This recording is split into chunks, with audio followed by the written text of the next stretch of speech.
같이 보겠습니다. 말씀의 제목이 뭐죠? 부모 자녀 관계를 통해서 말씀하시는 하나님. 보통은 이렇게 우리가 부모들아, 그죠? 자녀들아 이렇게 시작을 했던 말씀이죠. 그래서 부모와 자녀를 통해서 우리에게 말씀을 주시는 그 하나님 같이 생각해 볼 텐데, 지난 주일날 우리 여러분들에게 아주 좋은 선물을 하나 드렸는데 기억하시나요? 예쁜 집을 한 채씩 드렸는데, 자, 그거는 여러분들이 잊어버리면 안 되죠? 안 잊어버릴 거예요, 그죠? 그래서 시험을 보겠습니다. 자, 밑에다 기초라 그랬습니다. 기초 뭐죠? 예, 반석이신 그리스도, 그죠? 예, 기초를 든든하게 해야 되고 하나의 방향으로 나가야 되죠. 그래서 우리는 멍에를 달리 매지 말라 그랬죠. 그래서 우리는 반석 되신 그리스도, 하나의 사상 속에다가 가정을 세워야 된다 그랬습니다. 가정에 아주 기본적인 구성 요소가 있습니다. 누구와 누구입니까? 남편과 아내입니다. 남편과 아내, 그것은 끼우러지면 된다 안 된다? 안 됩니다. 어떤 집에는 이렇게 끼우러져 있죠. 그죠? 오직 이 사람만 의지하는 이 사람. 그죠? 이다가 이 사람 넘어지면 어떻게 되죠? 이 사람도 넘어져요. 건강한 거 아니에요. 그죠? 근데 성경 속에서는 이게 누구라고요? 예수 그리스도. 그 다음에 이건 누구예요? 성도. 그러니까 우리는 하나님과의 관계 속에서 이렇게 자기가 자기의 역할을 감당하고 있는 관계를 어떤 관계라고 말한다? 의라고 말한다. 그렇죠? 의라고 하는 뜻은 무슨 뜻이에요? 창조주와 피조물이 자기의 의무와 책임을 다하는 관계, 이게 의예요. 그죠? 그래서 하나님은 언제나 자기가 우리를 창조하셨기 때문에 그 역할을 다 하고 계신 거죠. 한 번도 기울어지지 않아요. 그런데 우리는 이미 기울어졌어요. 어느 쪽으로 기울었어요? 그것도 안쪽으로 기울었으면 좋은데 바깥쪽으로 기울어졌어요. 그죠? 그러니까 바깥쪽으로 기울어진 우리의 모습을 뭐라 그런다? 음녀라고 그런다 그랬어요. 그죠? 성경 속에서 이렇게 말하고 있어요. 그런데 이제 하나님이 우리를 가정 속에 세우셔서 건강한 아내와 남편으로 세우기를 원한다. 이제 집을 세우려고 그러면 집에서 꼭 너무 과해도 안 되고 너무 부족해도 안 되는 게 뭐죠? 조명. 그죠? 그래서 조명이 들어와야 되죠? 창문은 너무 커도 안 되고 너무 작아도 안 되고 적당해야 되는 거. 뭐라 그랬죠? 두 창문. 하나는 이해. 그죠? 이해가 뭐라고요? 영어로? understand. 그죠? 그런데 그 의미가 뭐라고요? 상대방의 자리에 서서 그 일을 생각하는 거. 남편이 술 취해가지고 들으면, 이거 술 취했어. 라고 한 그 결과를 보기 전에 술 취할 수밖에 없었던 그 상황 속으로 들어가서 그 술 취한 남편을 품어줄 수 있는 것. 그죠? 뭐 아내도 마찬가지죠. 집안에서 피곤해 쓰러져 있으면 마땅히 청소 깨끗하게 하고 정돈 잘해야 될 텐데 그러지 못하고 있는 아내를 보면서 뭐 할 수 있어야 돼요? 아내가 왜 그렇게 힘들어 있는가를 생각하고 그 일을 해줄 수 있는 남자. 그죠? 그게 이해죠? 근데 남자와 여자가 살아가는 날 동안 그게 다 안 돼요. 왜요? 남자는 남자대로, 여자는 여자대로 30년의 세월을 살아왔기 때문에 그게 잘 안 돼. 그럴 때는 어떡한다? 그냥 넘어가라. 그죠? 그런 말을 또 바꿔서 말하면 뭐라 그런다? 용서라는 말을 쓴다. 그죠? 넘어가라. 그죠? 자, 이런 가정에 뭐가 없으면 안 된다? 그리스도인의 가정 속에 반드시 있어야 되는 거? 경건 생활. 그럼 경건 생활은 무엇을 의미하는 거예요? 예배 생활? 기도 생활? 말씀 읽는 생활? 그거 다 좋아요. 그런데 그것도 뭘로 하면 안 된다? 종교생활이라고 하는 형식으로 하면 그건 사실은 지붕이 있으나 없는 집. 그죠? 안 되죠. 그래서 그것을 갖다가 성경은 뭐라고 말하죠? 그 형식이 돼버린 걸 갖다가 거짓이라고 말했고 도적질이라고 말했고, 그죠? 이리로 가면 안 되는 거죠. 하나님이 원하는 건 뭐예요? 형식이 아니고 그 내용, 진리다라는 거죠. 그래서 정말 그 예배에 주신 의미, 봉사에 주신 의미, 헌신해 주신 의미들을 깨달아 알아서 내 모든 것이 하나님의 것입니다 라는 그 삶 속에서의 자신의 삶을 하나님께 드리는 것, 바로 그것이 되어질 때 참다운 경건생활이 되어져서 세상의 바람과 세상의 풍파가 다 내려온다고 할지라도 그 안에 온전한 가정을 세워나갈 수 있는 거라 그랬습니다. 여기다가 뭘 그리라고 그랬죠? 비둘기. 아빠 비둘기. 엄마 비둘기. 살이 쪘어. 아기 비둘기. 아기가 하나면 하나만, 둘이면 둘. 비둘기는 뭘 상징한다? 성령의 충만함, 성령의 인도하심을 받는, 그래서 이쪽으로 한 방향으로 가죠? 어느 방향으로 가겠어요? 서쪽으로 간다, 동쪽으로 간다? 오늘 날 시간 설교 들으신 분들. 서쪽으로 가야 되죠, 서쪽으로. 동쪽으로 가면 안 되죠. 그죠? 서쪽으로 가야 돼요. 이런 가정 속에 뭐가 흘러나온다? 그리스도의 향기가 흘러나온다. 그래서 이런 가정을 통해서 우리는 가정을 주신 목적, 뭐죠?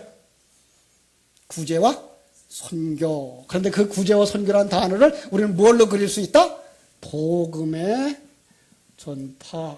그죠? 그럼 우리의 가정과 우리에게 주신 물질과 남편과 아내에게 주신 은사들은 모두 다 뭘 하기 위해 쓰여져야 된다?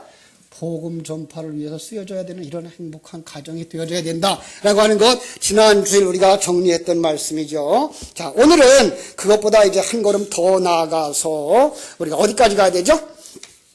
6장 1절. 자녀들아, 너희 부모를 주 안에서 순종하라 그랬습니다. 그죠? 자, 골로새서 3장 20절에도 똑같은 말씀이에요. 골로새 3장 20절 보면 자녀들아 모든 일에 부모에게 순종하라. 이는 주 안에서 기쁘게 하는 것이니라.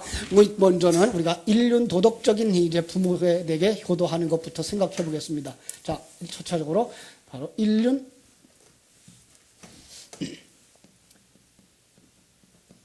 도덕적인 모습에서의 효도.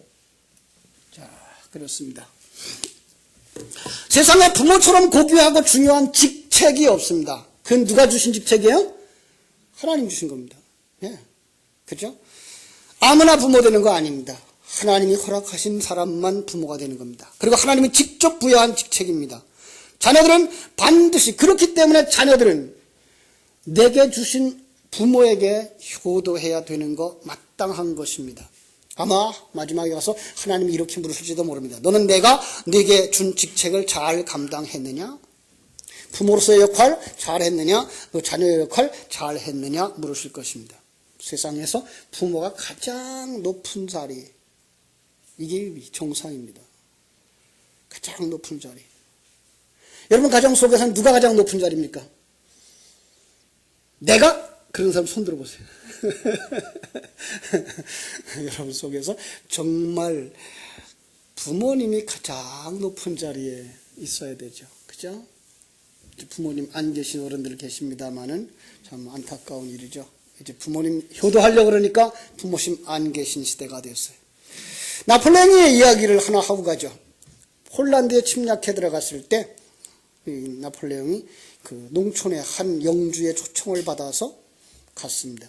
나폴레옹 황제를 초청을 했으니까 이 패전 국가의 영주가 그를 모셔 들어갔으니까 얼마나 잘 대접하겠까라는 기대를 가지고 이제 나폴레옹과 그 신하들이 그 영주의 집으로 딱 들어갔습니다. 근데 자리 배치를 보니까 첫 번째, 두 번째 빈자리입니다. 그리고 세 번째 자리에다가 나폴레옹을 앉히는 겁니다. 그리고 그 다음에다가 신하들의 자리를 앉히는 겁니다. 나폴레옹은 그냥 그 자리에 앉았는데 그 밑에 있던 신하가 펄쩍 화를 내면서 아니 황제를 왜 첫 자리에 모시지 않는가? 이 영주가 하는 말이 이 자리는 이 가정의 가장 높으신 분이 앉는 자리입니다. 아버지고 어머니의 자리입니다. 이 정도 그죠? 우리들의 자기의 그 자리를 알 줄 알아야 돼요. 제가 그 교육전도사 시절 만수중앙교회에 아주 특이한 부부가 있었습니다. 부부가 다 이제 집사님이셨는데 거긴 목사님이 신방을 가도 첫 밥그릇은 누구한테 갔는지 아세요? 남편에게 갔어요. 예. 남편을, 우리 집에서는 우리 남편이 첫 자리입니다. 굉장히 행복한 가정이었어요.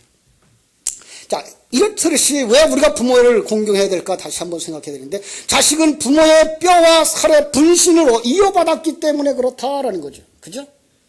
그래서 정말로 우리 부모님의 피와 살이 우리 속에, 가슴에 부모님의 그 사랑이 전달되어져서 살고 있기 때문에 부모님에게 효도해야 됩니다.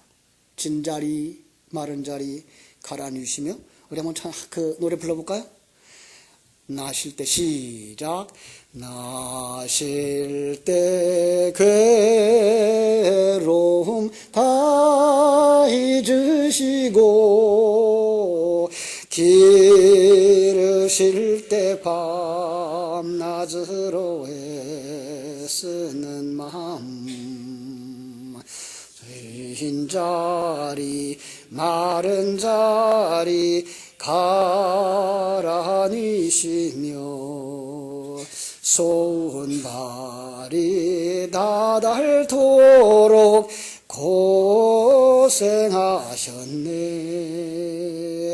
하늘 아래 그 무엇이 높다 하리요. 어머니의 은혜는 한이 없어라. 그죠? 참 아신다면 우리 부모에게 효도하지 아니할 수가 없겠죠. 두 번째로, 효도하라고 하는 건 성경이 말하는 명령이기 때문에 그렇습니다. 네, 불신자들도 효도합니다. 하물며 이 진리를 아는 성도들이야 마땅히, 그렇죠? 마땅히 부모에게 효도해야 되죠. 요즘 참 안타까운 소리들이 가끔 들려서 참 난감합니다. 부모를 서로 안 모시려고 형제끼리 싸우는 경우들이 왕왕 있기 때문에. 그 성도의 도리가 아니죠. 사람의 도리가 아니죠. 가끔 그런 사람들이 강아지 키운다, 고양이 키운다 그러면서 뭐 애완동물, 그리고 그거 데리고 몇만 원짜리 미용실에 갔다 그런 소리, 병원에 갔다 그런 소리 들으면서 저 사람들 정말 부모님께는 정말 잘하겠지 이런 마음으로 미루어서 그냥 지나갑니다마는 정말 부모님께 효도할까 이런 생각을 해보는 것입니다. 정말로 내 손으로 따뜻한 밥 해드리는 거 기뻐하고, 행여나 객지에 나와 있으면 자주 전화를 드려서 문안 드리는 거 잊지 마시기를 바랍니다. 마땅한 것입니다. 그래서 잠언서 23장 25절도 문자 그대로 읽으면 부모님을 기쁘게 해드려야 됩니다. 믿습니까? 그리고 부모님의 그 뜻을 따라서 그 복종하며 순종하는 삶을 살아야 되는데, 부모와 자식 간에 없는 것이 세 가지 있다고 어떤 설교자가 얘기를 했더라고요. 부모와 자식 간에는 허물이 없대요. 허물이 없대요. 근데 요즘은 이게 조금만 지나면 허물이 생겨버리네? 거리가 생겨버려요? 아니요. 그것들을 다 무너뜨려야 돼요. 부모님도 무너뜨려야 되고 자식도 무너뜨려야 되고, 그래서 허물이 없어야 되고, 그래서 비밀이 없어야 돼요. 두 번째로는 비밀이 없어야 돼요. 그렇죠? 그런 사람들 얼마나 좋을까. 여러분 다 그렇게 되기 바랍니다. 특별히 부부간에도 비밀이 없기를 바랍니다.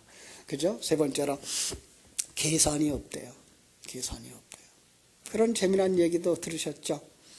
어느 날 어린아이가, 그러니까 미국에서 있던 얘기예요.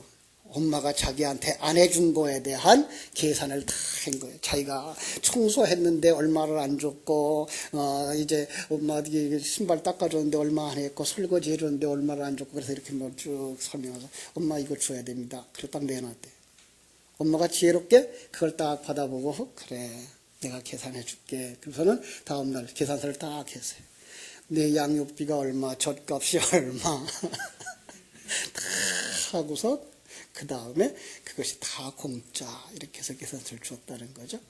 그러죠. 계산을 할 수가 없는 거죠. 부모와 자식 간에. 그죠? 자, 이래서 우리는 이 세상 살아가는 동안 정말 세상 사람들이 부러워할 만한 그런 부모와 자식 간의 아름다운 가정 이루시기를 주님의 이름으로 축원합니다. 돌아가신 다음에 공연히 울고 불고 해도 소용없어요. 살아계실 때 잘하시라고요. 그렇죠? 자, 이제 성경 속의 부모와 자식, 그 부모와 이 세상 속의 부모와 자식의 그릇에 담아주신 진리의 말씀 묵상하겠습니다. 그러면은 이제는 성경 속에 말하는 부모, 자식, 특별히 성경 속에 말하는 자식은 아들이라고 하는 관계를 잊어버리면 안 됩니다. 우리가 잘 아는 곳 창세기 2장 24절 우리 또 찾아보겠습니다. 창세기 2장 24절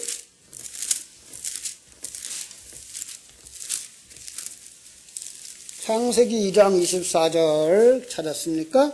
같이 읽습니다. 이러므로 남자가 부모를 떠나 그의 아내와 합하여 둘이 한 몸을 이룰지로다. 아담과 그의 두 사람이 벌거벗었으나 부끄러워하지 아니하니라 그랬습니다. 예. 남자는 누구를 상징한다고요? 예수님을 상징하는 아담이었고 여자는 교회를 상징하는 하와였습니다. 하나님은 예수님의 옆구리를 해서 떼어낸 갈비와 물과 피로 그의 아내인 교회를 만들었습니다. 그런데 이제 여자가, 하와가, 교회가 시간과 공간 세계에 떨어지는데 그걸 갖다가 타락이란 말을 쓰고 있는 겁니다. 그리고는 그 세상을 좋아라 하고 거기서 사는 겁니다. 그게 누구의 모습이에요? 고멜의 모습입니다. 음녀 고멜의 모습입니다. 세상을 사랑하고 세상 것 자기와 사단을 사랑하게 된 겁니다. 그러자 하나님이 성자 그리스도를 명령하는 겁니다. 너는 부모를 떠나 네 아내와 연합하여 한 몸을 이루거라. 우리는 그냥 이 말을 그냥 이 땅에서 남자 여자가 부모를 떠나서 결혼해서 한 가정 이루어가야 되는 거구나 라는 생각으로 얼른 쉽게 넘어갔습니다만은 이 속에는 이렇게 깊은 하나님과 우리와의 관계 속에서 예수 그리스도를 이 땅에 보내셔서 그죠? 자기의 몸을 다 팔아. 예수님의 몸값이 얼마요? 은 30냥. 그리고 고멜을 사오는 값이 얼마? 은 30냥. 예. 이거는요, 어떻게 보면은 우리들의 몸값이 얼마나 값싼 것인가를 보여주는 그림이기도 하고요. 그 다음에 하나님이 우리를 얼마나 존귀히 여기는가라는 그림이기도 한 거예요. 30냥은 당시로 따지면 노예시장에서 가장 쓸모없는 여자 노예의 몸값. 예. 아주 쓸모없는, 누구도 쳐다보지 않는. 그런데 예수님은 자기를 다 팔아서, 예, 이겁니다. 그분이 이 땅에 있는 몸뚱아리 가지고 나온 예수가 아니고, 그는 성자 하나님이시거든요. 그 성자 하나님이 자기의 모든 것을 다 희생해서라도 누구를 구하겠다고? 여러분과 나를 구하겠다고 이 땅에 오신 겁니다. 예.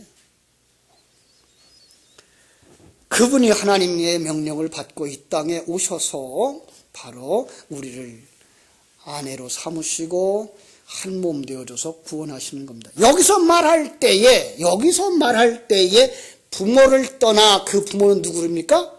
예, 하나님입니다. 제가 말하고 싶은 건 바로 그 부분입니다.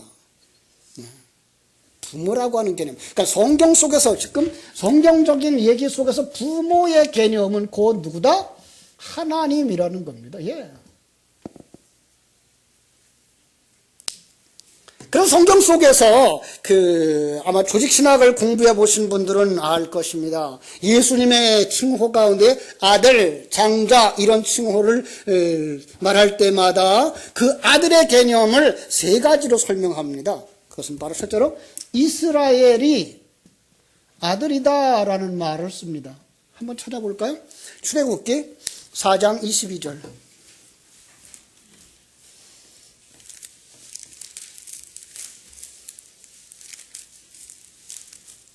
출애굽기 4장 22절 찾았습니까? 찾았으면 4장 22절 같이 읽겠습니다.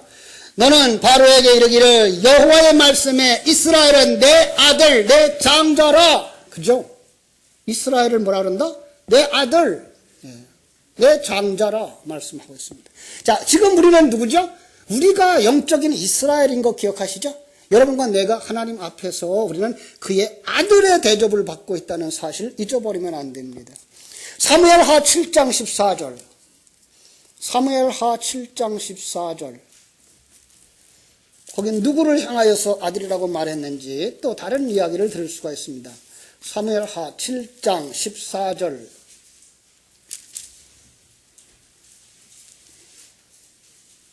찾으셨습니까? 같이 읽습니다. 나는 그에게 아버지가 되고 그는 내게 아들이 되리니 그가 만일 죄를 범하면 내가 사람의 뇌와 인생의 채찍으로 징계하려니와. 어디서 본 것 같죠? 누구죠? 이건 이스라엘의 왕들입니다.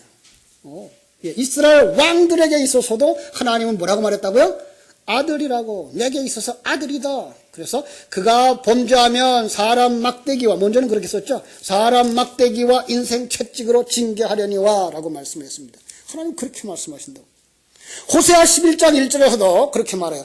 이스라엘을 어렸을 때 내가 사랑하여 내 아들을 애굽에서 불러내었느니라. 이스라엘을 내 아들이라고 말하는 것을 볼 수 있습니다. 심지어 욥기서 1장 6절이나 38장 7절에 보면 천사들까지도 하나님은 내 아들 이렇게 말하는 것을 볼 수가 있습니다. 그런데 그걸 다 합쳐서 예수 그리스도의 신분에 딱 맡기는 겁니다.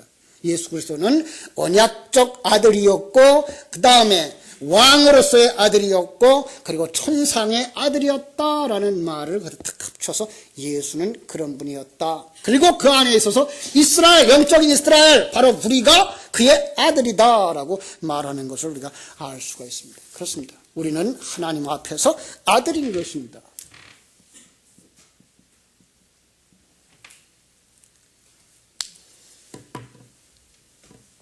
어떤 지금은 이 세상에 계시지 않는 분입니다마는 그 전에 우리 교회에 와서 한번 간증했던 세브란스 병원의 간호사를 기억하실지 모르겠어요. 장애자들을 돕고 있는 아주 그분 남편이 병으로 돌아가셨어요. 근데 그분이 결혼 후에 예수를 믿었어요. 그 아내에 따라서 교회 가다가 잘 안 들으는 거예요. 메시지가. 그런데 한 번은 서울에 있는, 원주에 있는, 누구죠? 예수원인가요? 거기에서 1년에 한 차례씩 CCC에서, 대학생 선교에서 수련회를 하는데, 거기에 신청을 한 거예요. 거기 갔다가 오더니 이 사람이 아주 변한 거예요. 그때는, 그전에는 그 사람은 교회 가면 그냥 기도하자, 통성 기도하자 그러면은 기도 안 하고 옆에 사람만 가만히 쳐다보고 있었대요. 왜? 주여 내 죄를 용서하소 그러면은 마음속으로 저 무슨 죄를 짓고 왔을까 그런 생각만 했던 그런 사람인데 수련회 가가지고 그가 뒤집어져가지고 온 거예요. 그가 뒤집어진 이유 중에 하나가 이 세상에서 부모에게 효도하지 않는 자도 죽을 불효자식이지만 너를 창조한 하나님을 모르는 그 죄는 그 불효에는 비교도 안 되는 불효다라는 걸 거기서 터치고 들어온 거예요. 그 다음부터 그분은 남보다 10배를 노력해야 되겠다 그래서 남들은 일주일에 한 번 교회 간다 그러면 그분은 일주일에 10번을 교회를 간 거예요. 그러기 위해서 어떻게 했겠어요? 매일 새벽 예배 나가야 되고 저녁 예배 나가고 수요일 나가고 금요일 나가고 그리고 그때만 해도 부흥회가 참 잘 되고 있을 때인데 부흥회 하는 포스터 붙으면 그 교회에 항상 가서 부흥회에 참석해서 은혜를 받고 오시면서 그 일본 선교에 대한 꿈을 키운 거예요. 그런데 그때 누가 반대했겠어요? 먼저 된 사람이 나중 되는 거예요. 그래서 그 아내가 반대를 한 거예요. 근데 얼마 안 돼서 이 양반이 암이 발생돼가지고 병동에서 이제 마지막 보내게 되는 거예요. 그 마지막 참 병을 앓고 있으면서도 그는 복음 전하는 일에 최선을 다했고 간증하는 일에 최선을 다하다가 떠나면서 당신 병원에서 일을 했으면 좋겠다라고 유언을 남겨서 그가 그럴 자격이 없는데 불구하고 찾아들어가고 해서 세브란스 병원의 간호사가 되었던 그리고 거기서 이제 말씀 사역하는 그런 일을 했던 그런 분이 여기 와서 간증을 했는데 기억하시려나 모르겠어요. 근데 거기서 제가 얻고 싶은 건 뭐예요? 하나님이 아버지 된다는 사실을 그가 쫙 받아들였다는 거. 예, 그렇습니다.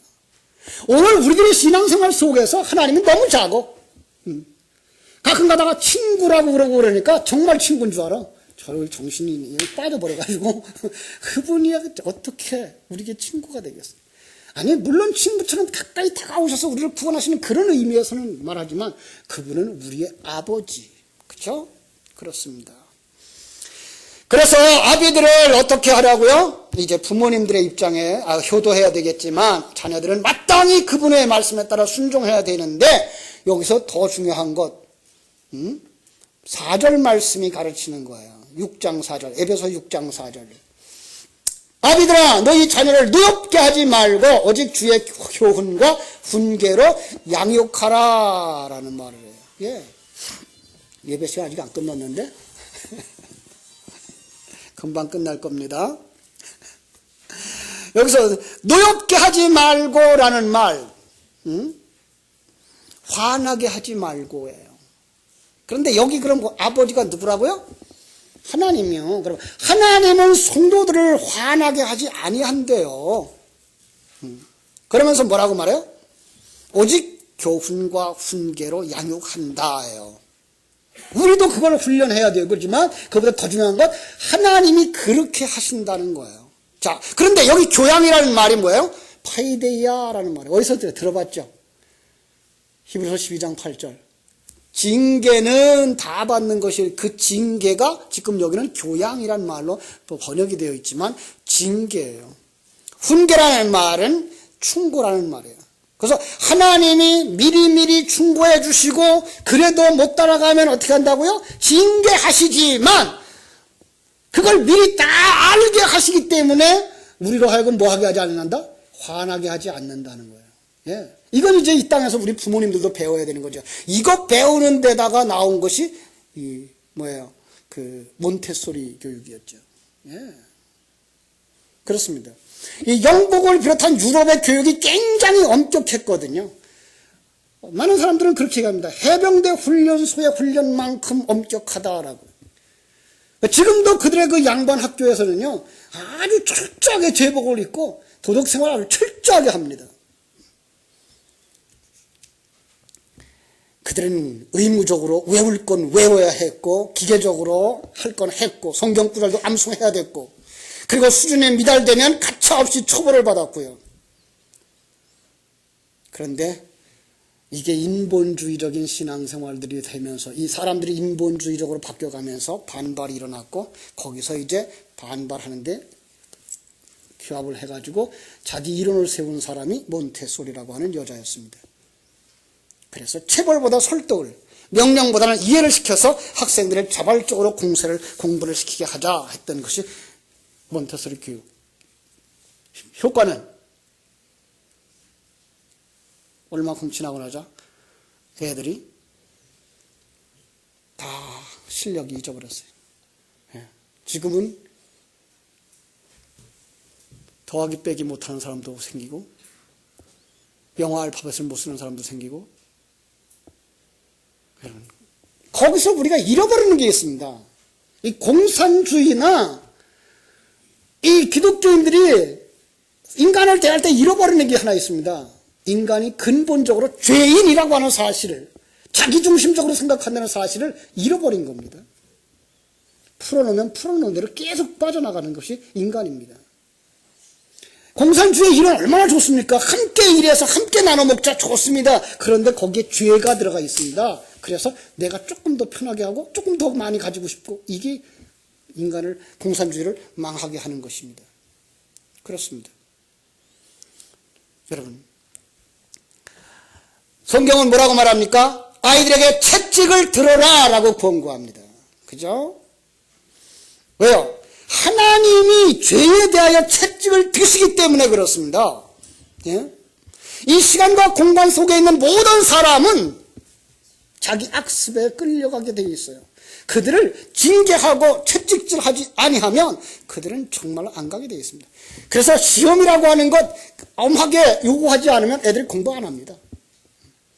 물론 이제 풀어줄 땐 풀어줘야 되겠지만 그럼에도 불구하고 그들은 이 앞에 이것을 위해서 착실하게 하나하나 준비해 나아가도록 세워줘야만 그들이 그 관문을 잘 통과할 수가 있는 것이죠.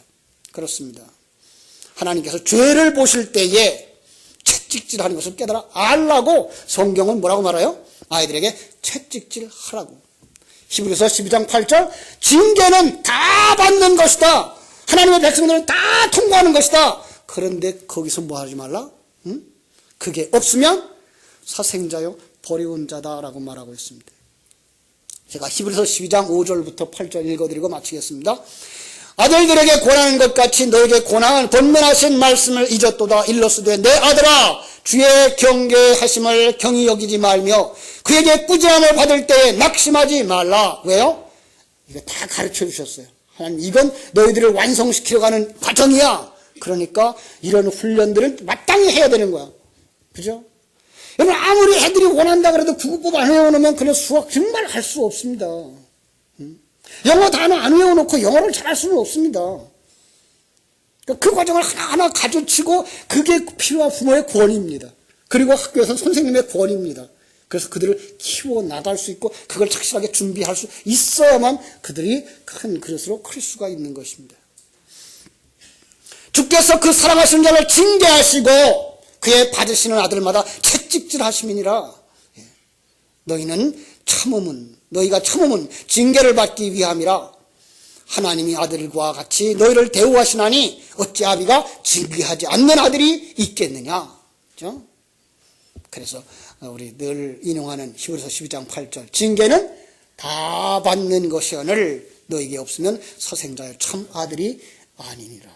성경 속에서 우리 특별히 기억할 것 부모님은 하나님을 의미하는 것이고 하나님이 이렇게 우리에게 하시듯이 우리도 가정 속에서 그 가정 속에 가정의 질서를 세워나가고 양육하고 내게 맡겨주신 어린 생명들 양육하고 교회 안에서 내게 맡겨주신 우리 학생들 양육하는 일에 바로 아버지의 그 교육의 방법들을 가지고 가야 영적인 생명이 있습니다. 세상적인 것은 세상에서 써먹지만 영적인 것만이 하나님 나라에서 써먹게 된다는 것 꼭 기억하시고 바로 우리는 부모에게 효도하는 선생님들 그리고 아들, 딸들이 될지 뿐만 아니라 내 밑에 있는 자녀들을 양육하는 하나님과 같이 엄격하여 자녀들을 노엽게 하지 않을 수 있도록 미리미리 가르치고 교훈하고 그리고서 그들을 채찍질할 수 있는 자리까지 가도 하나님께서 여러분들과 여러분 자녀들을 양육시켜 줄 것을 믿는 그 믿음 속에서 실천하는 우리 어머니 아버지 그리고 아들 딸들이 되어줄 수 있기를 주님의 이름으로 축원합니다. 기도하겠습니다. 하나님 우리 아버지 감사합니다. 우리가 인륜 도덕적인 면만 생각하고 부모는 어떻게 자녀를 양육해야 할 것인가를 가르치는 일에 하나님의 말씀을 많이 사용해 왔습니다. 그런데 그런 일들은 불신자들도 잘하고 있는 일들입니다.